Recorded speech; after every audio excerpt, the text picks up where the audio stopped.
mga Pilipino at sa mga Duterte. Ipapakita natin ngayong 2025 kung sino talaga ang pinakamamahal ng mga Pilipino, Rodrigo Duterte at Sara Duterte. Duterte! Duterte! Duterte! Duterte! Duterte! Duterte! Duterte!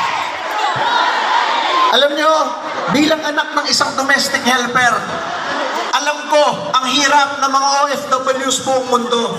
Nagpapadala kayo ng pera sa Pilipinas, umaasa kayo ng inyong mga anak ay mag-aral lang mabuti.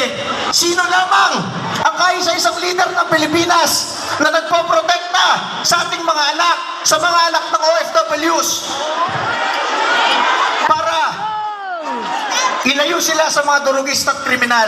Isa lamang ang naging presidente ng Pilipinas na pinapangalagaan ang inyong mga anak habang kayo ay nagtatrabaho dito sa Hong Kong at sa buong mundo. Ang ating Pangulo, Rodrigo Duterte. Palakpakan po natin.